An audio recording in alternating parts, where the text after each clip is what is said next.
ஒருத்தி மகனாய் பிறந்து ஓர் இரவில் ஒருத்தி மகனாய் ஒளித்து வளர தருகிலானாகி தான் தீங்கி நினைத்த கருத்தை பிழைப்பித்து கஞ்சன் வயிற்றில் நெருப்பின நின்ற நெடுமாலே உன்னை அறுதித்து வந்தோம். பரித்தருகியாக்கில் திருத்தக்க செல்வமும் சேவகமும் யாம் பாடி வருத்தமும் தீர்த்து மகிழ்ந்தேலோர் எம்பாவாய்.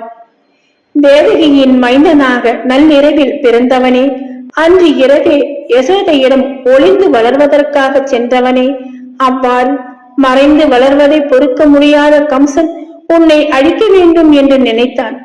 அந்த கருத்து அழியும் வகையில் அவனது வயிற்றில் பயத்தால் ஏற்படும் நெருப்பை விளைவித்த உயர்ந்த குணங்களை உடைய திருமாலே, உனது அருளை யாசித்து நாங்கள் வந்தோம். அந்த அருளை தந்தாயானால் உனது விரும்பத்தக்க செல்வ சிறப்பையும் பக்தர்களுக்காக நீ செய்த பணிகளையும் பாராட்டி நாங்கள் பாடுவோம். உனது பெருமையை பாடுவதால் துன்பங்கள் எல்லாம் நீங்கி இன்பமாய் மகிழ்ந்திருப்போம். ஸ்ரீராமன் சீதையை மீட்க ராவணனுடன் போர் புரிய இலங்கைக்கு புறப்படும் முன் வானரப்படையை திரட்டிக் கொண்டிருந்தார். வானரங்களில் உயரமானவை குட்டையானவை என்று பல வகை இருந்தது. அதில் சிங்கலிங்கா என்று அழைக்கப்படும் குள்ளமான வானரங்கள் கொண்ட ஒரு படை இருந்தது. இதில் 1000 வானரங்கள் இருந்தன. இந்த வானரங்கள் கூட்டமாக சென்று எதிரியின் படை வீரர்கள் மேல் விழுந்து பற்களால் கடித்து குதிரையும் நகங்களால் பிராண்டியும் போரிடும்.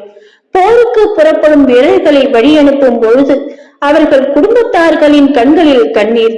அவர்கள் உயிருடன் பத்திரமாக திரும்பி வர வேண்டுமே என்ற கவலைகள் இருந்தார்கள். அதை கவனித்த ஸ்ரீராமன் அவர்களிடம் கூறினார், யாரும் கவலைப்பட வேண்டாம். என் படை வீரர்களை பத்திரமாக திருப்பிக் கொண்டு வந்து சேர்ப்பது என் பொறுப்பு என்றார். ஸ்ரீராமருக்கும் ராவணனுக்கும் போர் ஆரம்பமானது. கடும் போர் நடந்து கொண்டிருந்தது. ராவணனின் படையில் பல முக்கியமான வீரர்களும் படைத்தலைவர்களும் மடிந்தார்கள். தூங்கிக் கொண்டிருந்த தன் தம்பி கும்பகர்ணனை எழுப்பி போரிடச் சொன்னான் ராவணன். ராட்சசனை போல் இருந்தாலும் கும்பகர்ணன் மிகவும் நல்லவன். கும்பகர்ணன் இந்த போர் வேண்டாம், நீங்கள் சீதையை கடத்தியதற்காக ஸ்ரீராமனிடம் மன்னிப்பு கேட்க வேண்டும் என்று எவ்வளவோ எடுத்து சொல்லியும் ராவணன் கேட்கவில்லை. வேறு வழியின்றி அண்ணனின் ஆணைப்படி போருக்கு புறப்பட்டான் கும்பகர்ணன். கும்பகர்ணனின் ராட்சத உருவத்திற்கு ஏற்றாற்போல் அவனது தேர் மிக பெரியதாக இருந்தது. தேரின் முன்புறம் பெரிய பெரிய மணிகள் தொங்கிக் கொண்டிருந்தன. போர் தொடங்கிய சிறிது நேரத்தில் ராமபாணத்திற்கு பலியானான் கும்பகர்ணன். தேரிலிருந்து சாயும் பொழுது கும்பகர்ணனின் கைப்பட்டு ஒரு மணி கழண்டு கீழே விழுந்தது. கீழே விழுந்த மிகவும் பெரிய பாரமான மணி போரிட ஒன்றாக ஓடிக்கொண்டிருந்த 1000 வானரங்கள் மேல் விழுந்தது. அவர்களை மூடியும் விட்டது. திடீரென்று தங்கள் மேல் எதையோ வைத்து மூடிவிட்டதை போன்று உணர்ந்த வானரங்கள் பயந்து விட்டன. ஒரே இருட்டு.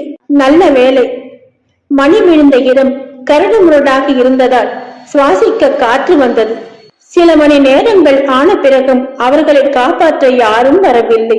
ஒரு வானரம் சொன்னது, இந்த சுக்கிரீவனனை நம்பி வீணாக போய்விட்டோம், நாம் எல்லோரும் சாக போவது உறுதி என்றது. சுக்ரீவனும் அனுமனும் ஒன்றும் செய்ய போவதில்லை. நம்மை காப்பாற்ற நம் தலைவிதி இப்படியே கிடந்து சாக வேண்டியதுதான் சொன்னது இன்னொரு வானரம். ஸ்ரீராமர் சொன்னாரே, போருக்கு புறப்பட்டவர்களை எல்லாம் பத்திரமாக உயிரோடு திரும்ப கொண்டு வந்து சேர்ப்பது அவர் பொறுப்பு என்றாரே, அவர் என்ன செய்தார்? இன்னொரு வானரம் சொன்னது. இதை கேட்ட மற்ற வானரங்களும் ஆமாம் ஆமாம் என்றன. இதையெல்லாம் கேட்டுக்கொண்டிருந்த அவர்களில் ஒரு மூத்த வானரம் எல்லோரையும் அதட்டியது.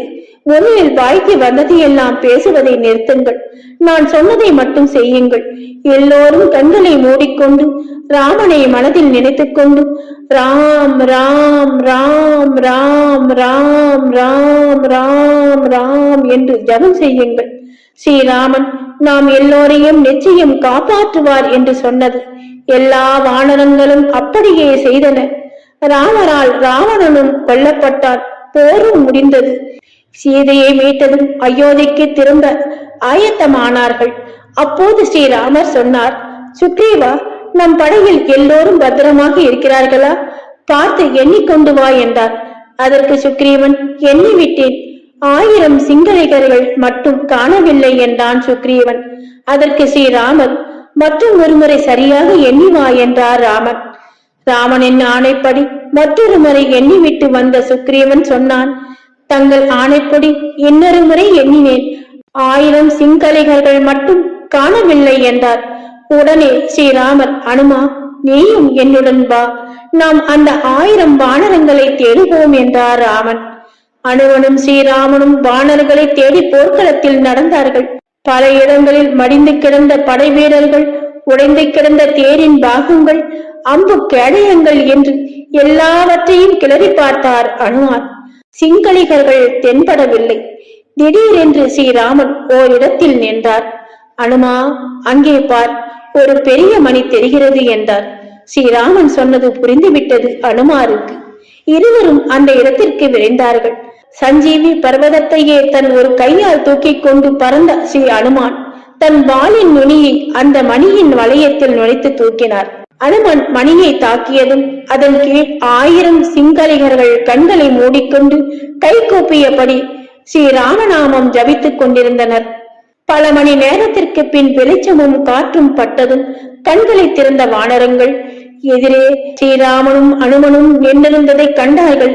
வரிசையாக கைகூப்பியவாறு நின்று கொண்டிருந்த வானரங்கள் கண்ணீருடன் ஸ்ரீராமரிடம், பிரபுவே, என்ன நடந்தது என்று தெரியாமல் இருட்டில் பயந்து அடைந்து கிடந்த நாங்கள் ஏதேதோ தவறாக பேசிவிட்டோம், உங்கள் மேலேயே சந்தேகப்பட்டு விட்டோம், எங்களை மன்னித்து அருள வேண்டும் என்று சொல்லி 1000 வானரங்களும் ஸ்ரீராமனின் பாதங்களில் விழுந்து வணங்கின.